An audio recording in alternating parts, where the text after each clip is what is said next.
Hello everyone, welcome back.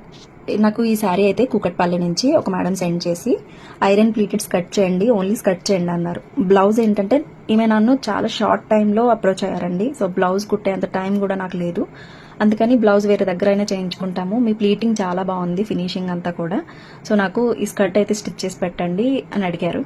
So నేను తీసుకొని skirt అయితే చేశాను. అండ్ లోపల ఆల్ ఓవర్గా ఫాల్ వేసాము.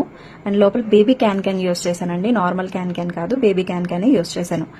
ఒక్కొక్క ఫ్యాబ్రిక్ ఏంటంటే ఐరన్ ప్లీటింగ్కి నిలబడదు, మనం ఎంత చేసినా కూడా దానికి యూజ్ ఉండదు. బట్ ఈ ఫ్యాబ్రిక్ అంటే ఇది పట్టు సారీ కాబట్టి కొంచెం స్టిఫ్నెస్ ఉంటుంది, కాబట్టి ప్లీటింగ్కి చాలా బాగుంది. అందుకనే ఫినిషింగ్ ఇంత బాగా వచ్చింది.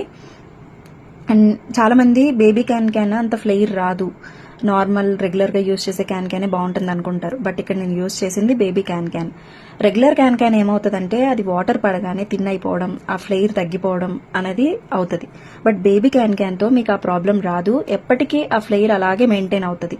ఇప్పుడు చూసారు కదా ఎంత ఫ్లేరీగా ఉందో, అంతే ఫ్లేర్ మెయింటైన్ అవుతుంది.